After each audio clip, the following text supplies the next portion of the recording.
조금 이제 좀 부담스러운 시간이 됐는데 암송 시간. 네.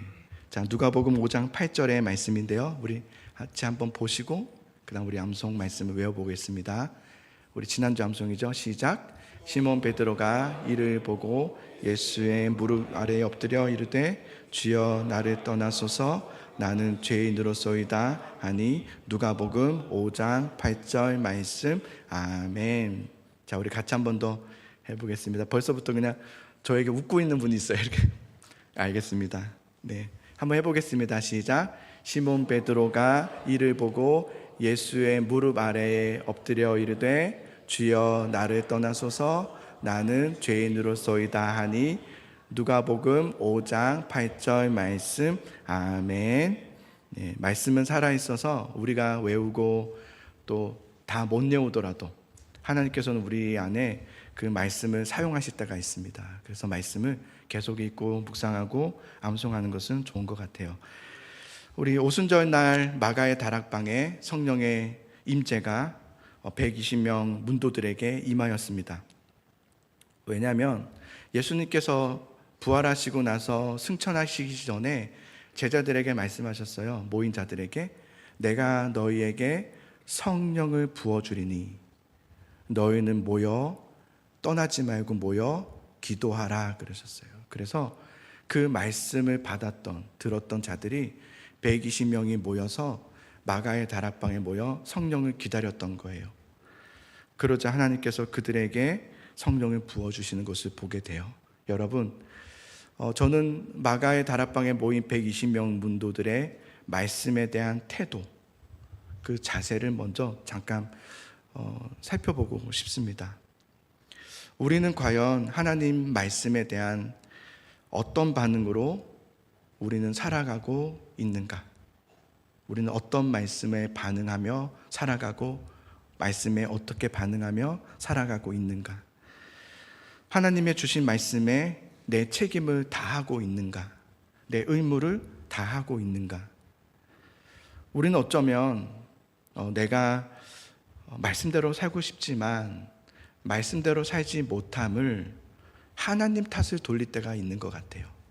하나님이 나에게 더 큰 은혜 안 주셔서, 나에게 더 대단한 말씀을 주지 않으셔서, 어떤 대단한 임팩트가 크지 않아서, 어떤 힘과 용기와 어떤 그런 능력을 주지 않으셨기 때문에 나는 말씀대로 살지 못해라고 우리는 하나님의 탓을 돌릴 때가 있는 것 같아요. 또 한편으로는 우리는 여전히 자꾸 옛사람의 습성이 나오는 것 같아요. 그죠? 그래서 옛사람의 습성이 나오고 옛 받았던 상처가 해결된 줄 알았는데 상처가 해결되지 않았던 거예요. 그래서 또다시 울분이 나오고 그 상처에 치유하지 못함을 우리는 하나님께서 나에게 강력하게 치유해 주지 않으셔서, 나를 강하게 붙잡아 주지 않으셔서 우리는 그 책임을 다른 사람에게 아니면 하나님께 돌릴 때가 참 많은 것 같아요. 하나님의 전적인 은혜라는 말이 우리 교회 안에서 많이 울려 퍼집니다. 하나님의 전적인 은혜다. 맞습니다. 하나님의 전적인 은혜가 있습니다. 그런데 하나님의 전적인 은혜라고 해서 우리가 해야 될 책임과 의무를 하지 않아도 된다는 말은 아닙니다. 오히려 전적인 은혜를 우리가 받았으면 그 받은 은혜로 우리는 그 다음에 그 받은 은혜에 대한 책임과 의무를 다하는 삶을 살아가야 합니다. 이 영적인 순환인 거죠. 하나님의 은혜, 나의 그 반응, 나의 그 태도, 나의 그 책임, 그 영적인 순환이 잘 이루어질 때 하나님은 그 삶 속에 역사하시고 일하시고 우리로 하여금 성령으로 충만하게 하시는 은혜의 역사인 거죠. 그게 여러분 120명 문도들에게 임했던 성령의 임재입니다. 그게 성령의 임재입니다. 그게 성령의 충만함입니다. 하나님의 말씀대로 모인 그들에게 120명 문도들에게 한 사람도 빠짐없이 모두에게 성령을 부어주셨습니다. 이게 놀랍죠? 한 교회 안에 이런 일은 잘 일어나지 않습니다. 말씀을 같이 들어도 몇 사람은 은혜 받고 몇 사람은 은혜 받지 못합니다. 그런데 120명이 모인 이곳에 한 사람도 빠짐없이 성령이 동일하게 그들에게 역사되었습니다.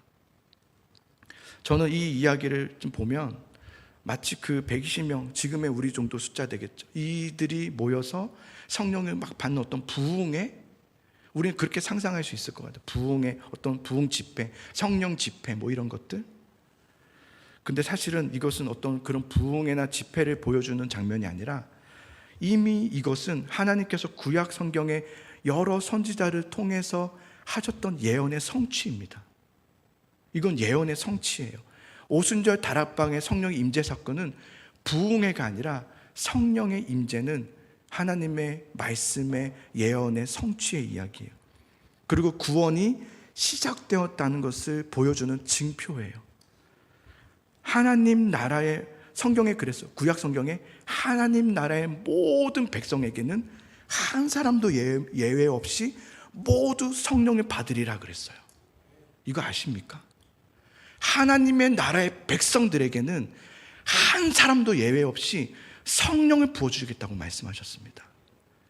베드로는 그래서 이 오순절 다락방의 성령 임재 사건 이후에 이걸 경험하고 벌떡 일어나서 이 일이, 오늘 일어난 이 성령의 일이 단지 어떤 대단한 어떤 신비한 어떤 부흥의 집회, 성령 집회를 말한 이것이 아니라 이는 하나님께서 수많은 선지자를 통해서 우리에게 하셨던 말씀의 성취이며, 이것이 이제 성취되었다는 것은 하나님의 구원이 시작되었음을 선포하기 시작합니다.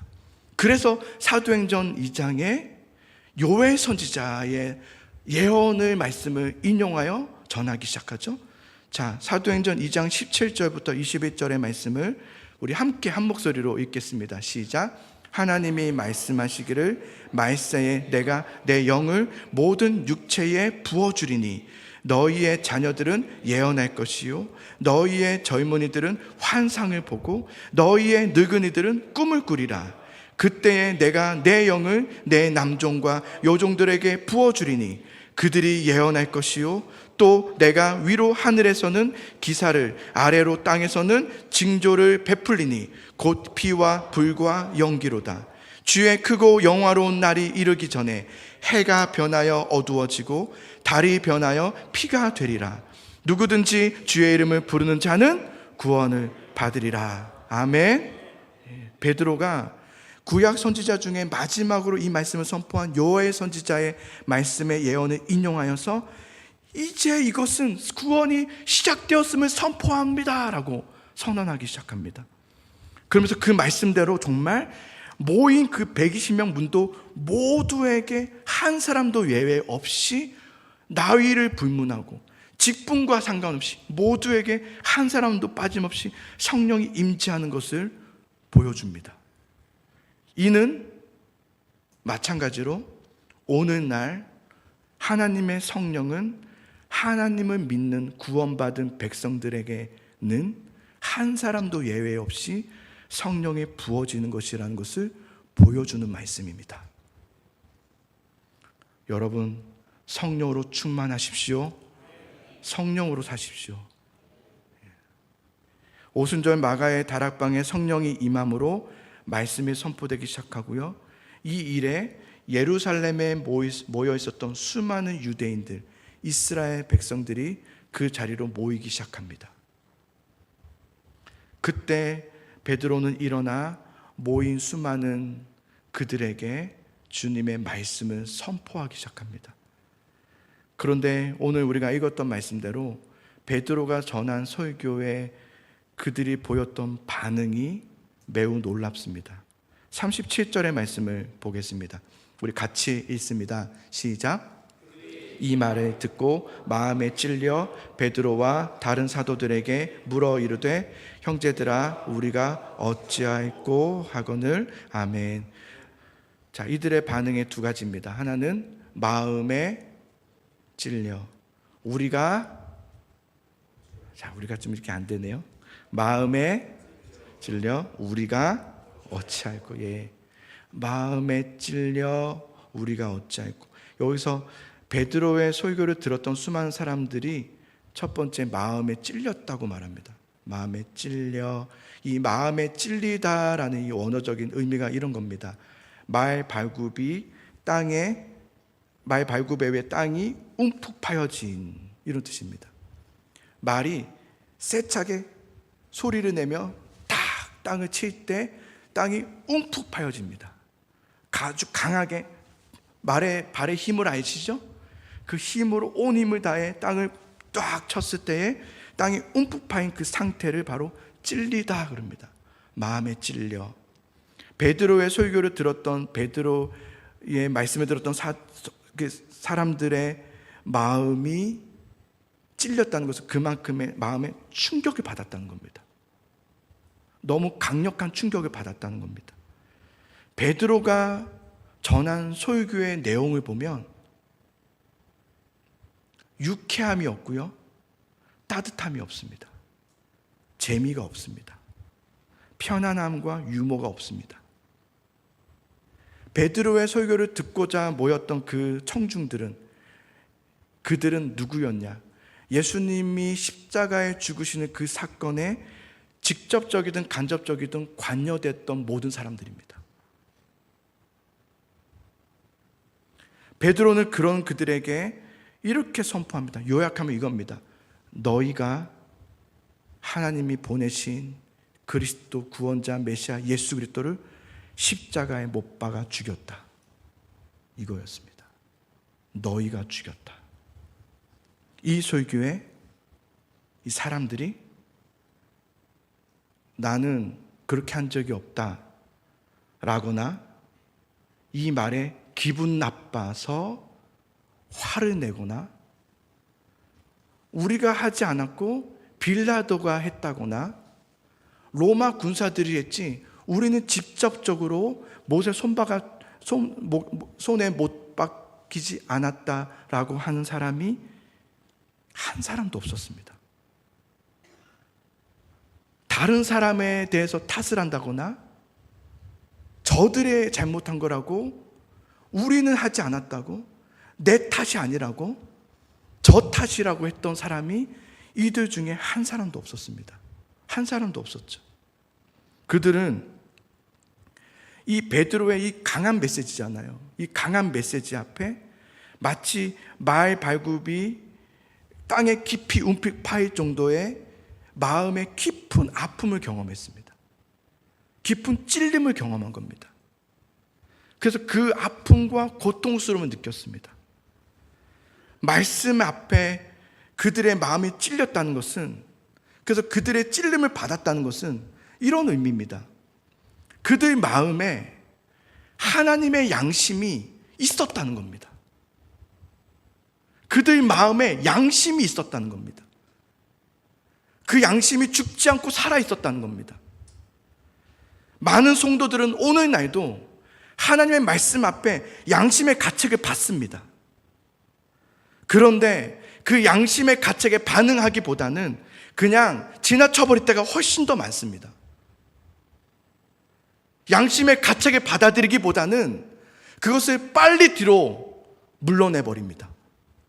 문제는 한두 번은 되는지 모르겠지만 계속 그렇게 말씀의 양심의 가책을 받음에도 불구하고 그것을 뒤로 물러나 버리게 되면, 그걸 반복하다 보면 어느덧 진리의 말씀이 들리지 않게 됩니다.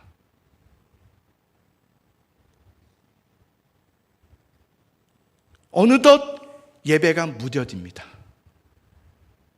어느덧 먼 자리가 편해집니다.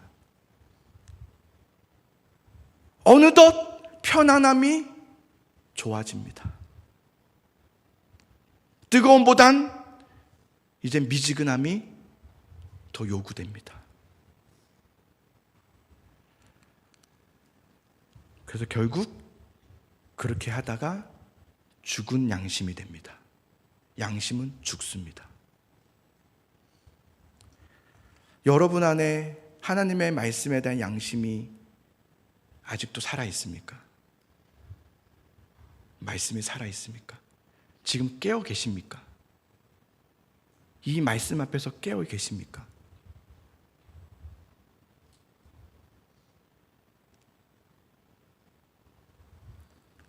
하나님이 주신 양심이 살아있고 죽는 것은 전적으로 자기 책임입니다.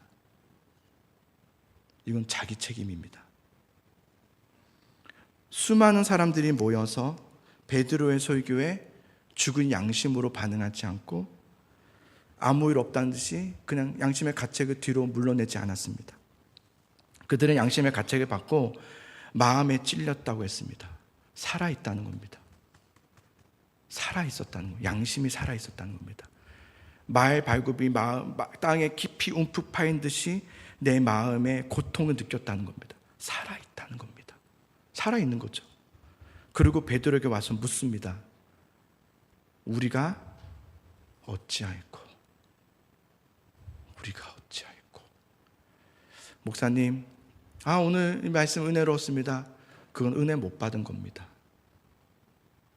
은혜 받은 사람은 이 자리에서 일어나지 못합니다. 주님, 어떻게 해야 됩니까?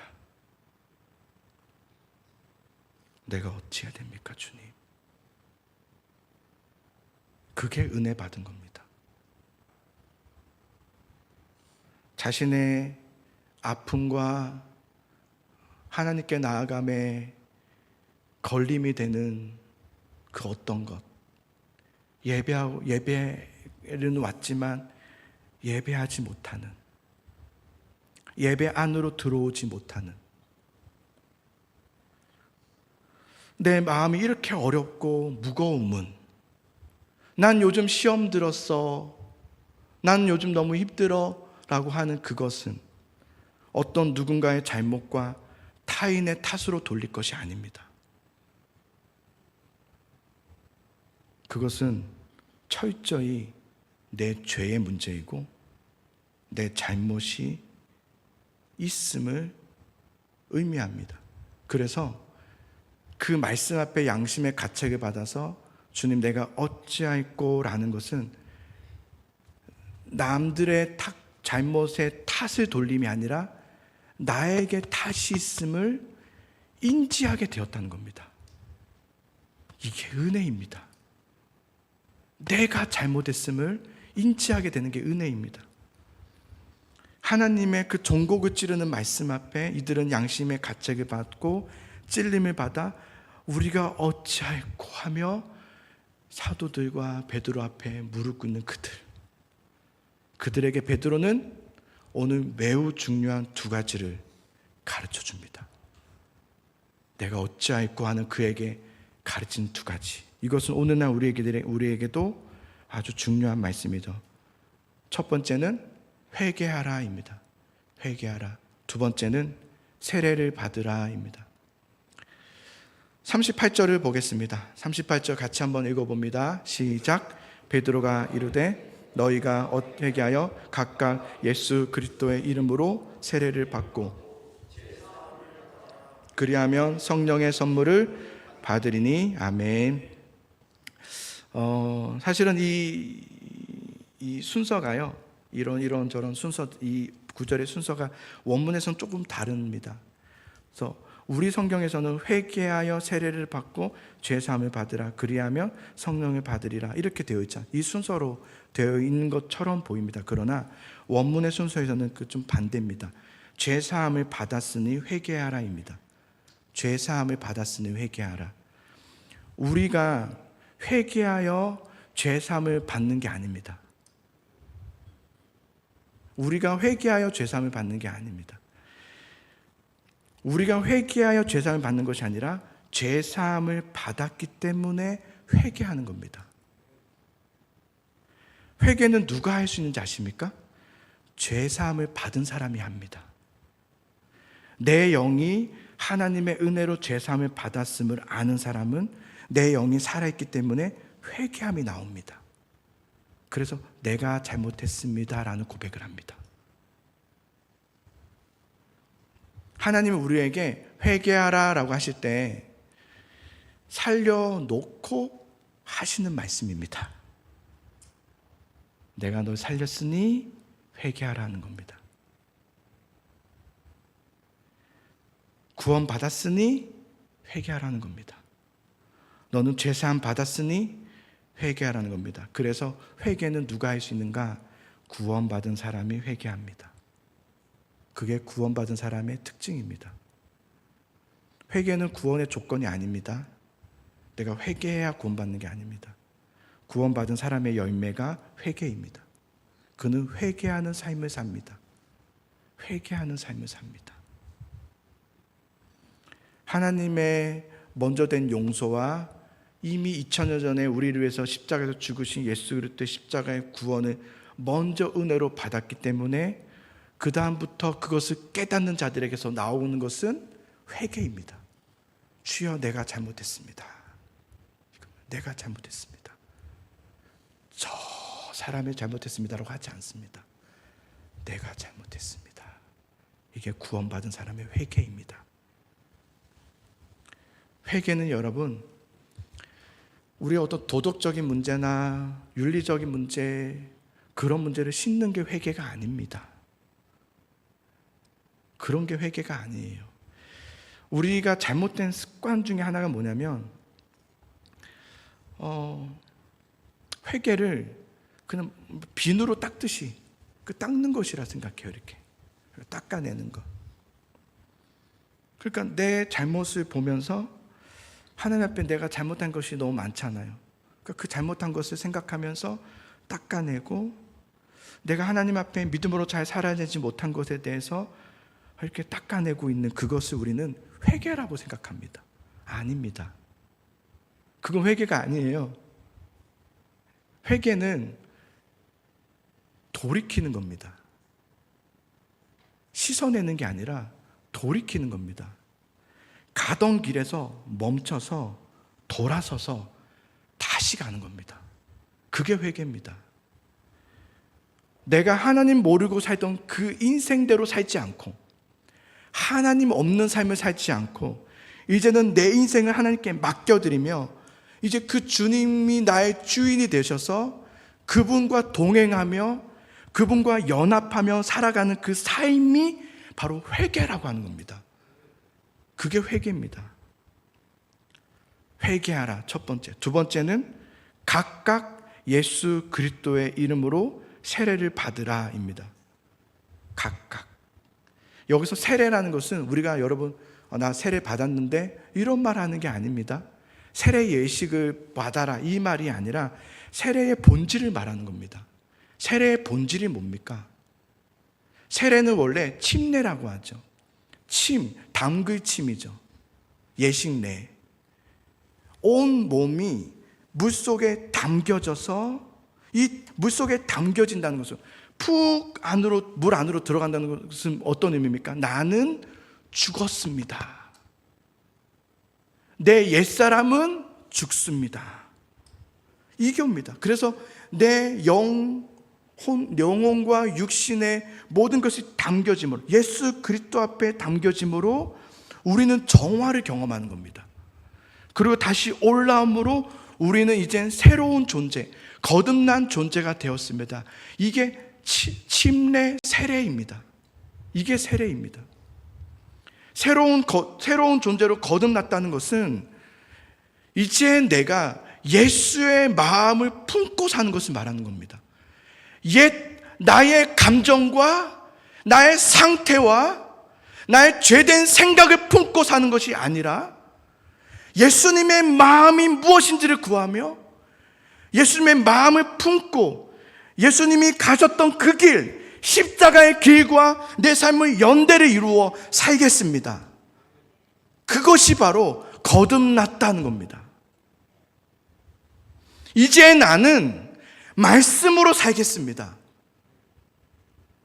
말씀으로 산다는 것은 말씀으로 내가 죽겠다는 겁니다. 나는 없음을 고백합니다. 나의 주인은 하나님이시고 내 생명의 인도자는 주님이십니다. 나는 이제 더 이상 내 과거에 묶이지 않고 내 죄된 습성대로 가지 않으며 거기서부터 돌아서서 주님이 나의 주인 되시는 삶을 삽니다. 주님과 연합되어서 주님의 삶과 내 삶을 연대를 이루어 살아가겠습니다. 이것이 바로 거듭남입니다. 베드로는 어찌할꼬라고 하는 그들에게 구체적인 실천을 가르쳐 준 겁니다. 회개하라. 그리고 각각 예수 그리스도의 이름으로 세례를 받으라. 그렇게 선포했습니다. 그 말씀에 청중들의 반응은 또 놀랍습니다. 42절을 보겠습니다. 42절 함께 있습니다. 시작. 그들이 사도의 가르침을 받아 서로 교제하고 떡을 떼며 오로지 기도하기를 힘쓰니라. 놀랍습니다. 선포된 그 말씀의 가르침을 어떻게 했다? 가르침을 받았다는 겁니다. 가르침을 받아. 그 다음에 서로 교제하고 떡을 떼며 서로 교제하며 떡을 떼. 누구와? 도대체 누구랑? 여러분 옆에 앉은 분들은 친한 분들이죠? 자, 친한 분들과 오늘 같이 식사하십시오. 아무 어려움 없습니다. 편합니다. 그걸 말하는 게 아닙니다. 나의 마음에 상처를 준, 아픔을 준 원수 왜 없었겠습니까? 이 자리에. 그 자리에 왜 이들에게는 사람인지라.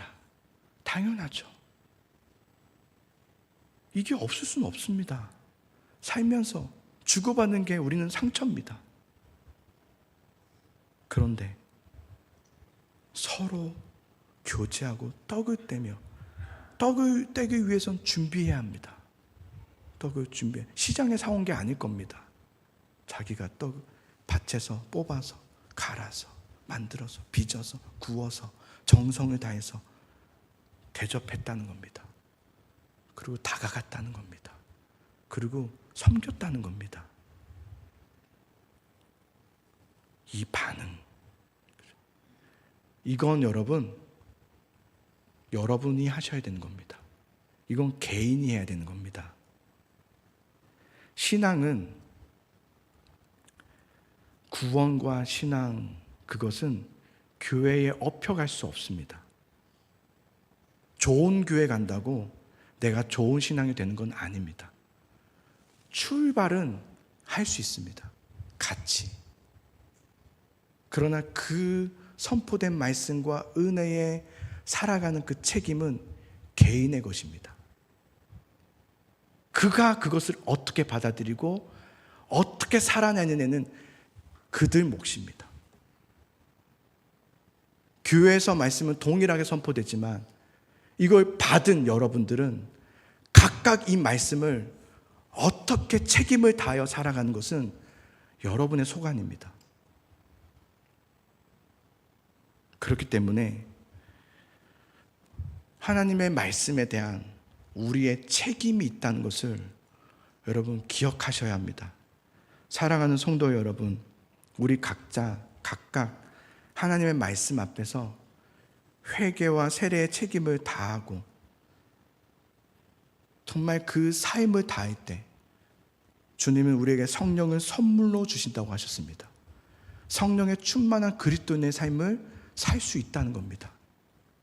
그러나 이것을 반대로 말하면 어떤 말이 돼요? 너희가 말씀을 받지 않고